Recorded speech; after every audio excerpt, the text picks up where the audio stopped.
about some common scams in Mexico? Like if there's somebody hurt on the street, for example, or they appear they need help and you feel obliged to go help them. What can happen in that situation? Anything from best case scenario that they just thank you to kidnapping you. I mean, there are a lot of scams that take advantage of the people's good faith, and they can even have a kid working for them, and the kid comes to you and tells you, look, I lost my dad, or please help me with that, or somebody in my home needs help. They'll find a way to get your attention and then to accompany them, for whatever excuse there is. It can be even an old lady that asks you to do that. Okay, the thing is, first of all, think who has the initiative, you or them. What got your attention? Why other people don't help. Secondly, what it is that you are required to do. If you're just helping somebody cross the street or up the stairs in a public place, okay, that's fine. If they ask you to go to their apartment, I would say no, by no means. If it's about getting into their car, no, don't do that. Maybe they tell you, don't worry about it, just cross the block, just show me how to get there, and then and I'll even help you get to your home. Common scams are also you can find people knocking on your doors telling you that they are coming from the telephone company, gas company, electrical company, and they may seem to have an ID, even coming in uniform, but actually they have no reason to come into your house. And people, for fear of saying no to an authority, will open the door.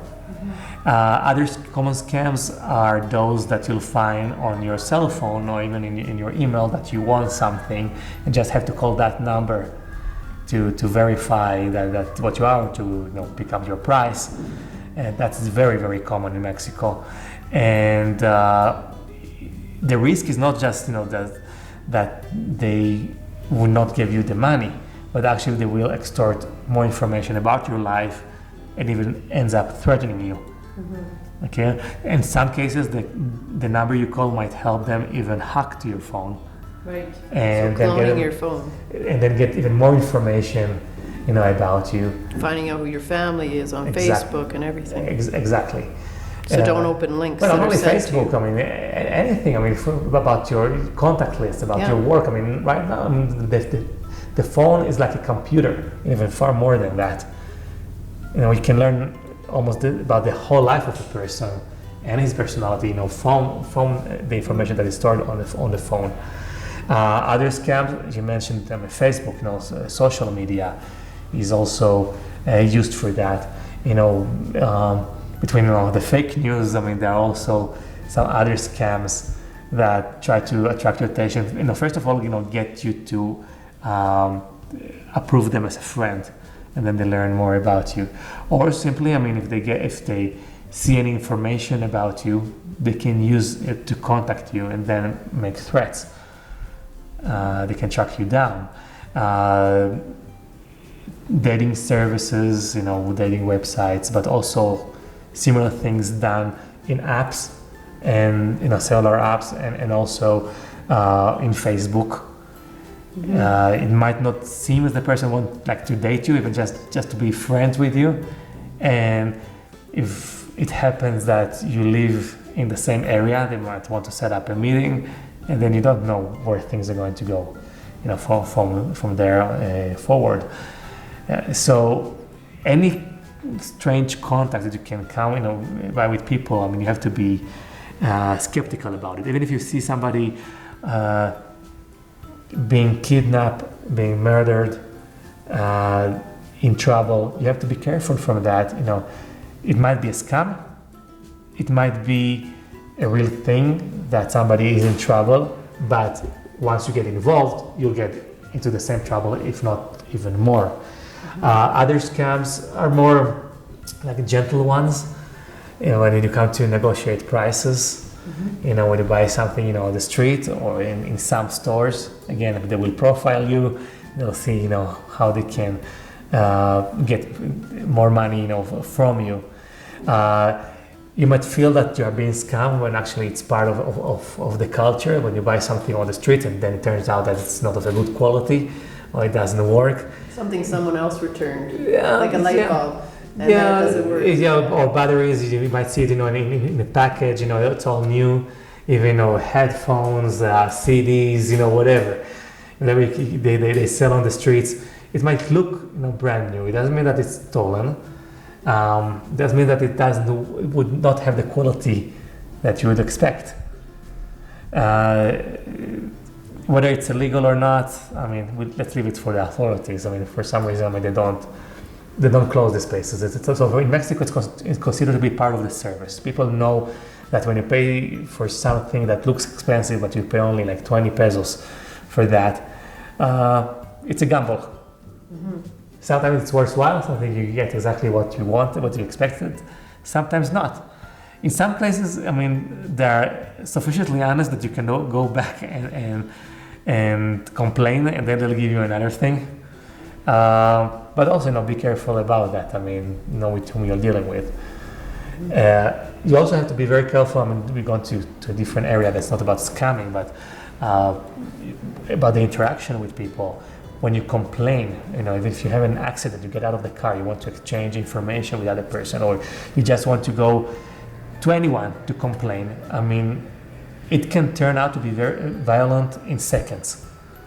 Whatever you think that should be handled very decently and calmly, the person can turn very violent, even take out a weapon, even if it was completely his fault. Mm-hmm.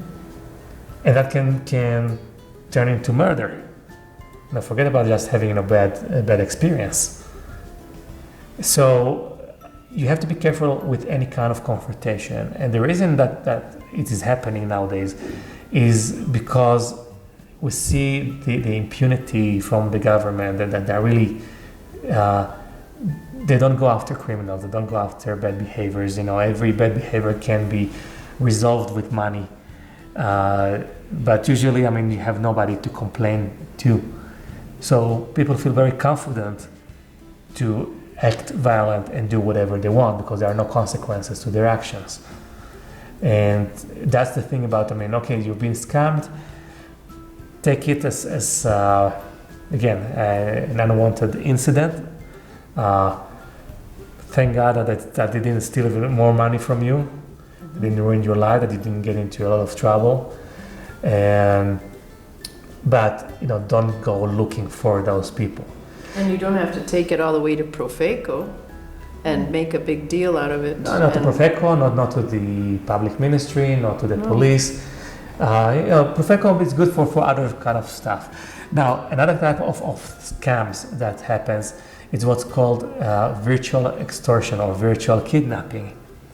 Okay, and actually it's a scam, because what happens is that either you get a message on the phone or you get a phone call saying that somebody has been kidnapped, or that those criminals know where you live, and then they start threatening you, when in reality they don't have any intention to hurt you, nor do they have anyone from your family in their possession, but they will make you believe that. Mm-hmm. Some phone calls can start with the kid crying, saying "Daddy, Mommy," all that in Spanish. Some phone calls, start as innocent as, "Hey brother, how are you? How things in the family? How's your dad? How's your sister? And you don't remember me?" Mm-hmm. Things such as that. The point is, hang up the phone. That's my advice. Hang up and don't start developing a conversation with them. Don't try to find out what it's about. If it seems unusual, hang up. And if you have kids, again, if it was a real kidnapping scenario, they will not put the kid on the phone, from the first instant, mm-hmm. and they will give you more information about your kid. So obviously, it's very mentally impacting to hear a kid crying. And kids crying sounds the same. I mean, it's very difficult to identify whether it's your kid or not, and you think, why take the risk? But you can rest assured it's more likely a false, claim. So don't try to find out what's about the conversation. Don't try to develop a dialogue with them. Don't curse them. Don't make them mad. Simply hang out the phone. If they call again, either don't answer or let the answering machine pick up. And then call somebody who can help you analyze the situation better. Once, if you start a dialogue with them, what would happen is not only the threat, but they will find a way to get more information out of you, even without you noticing it. And then it will give you the impression that they already knew about you, when actually they started a conversation knowing nothing about you. And you, out of fear, out of shock, out of confusion, simply gave them all the information they needed to give you that kind of impression.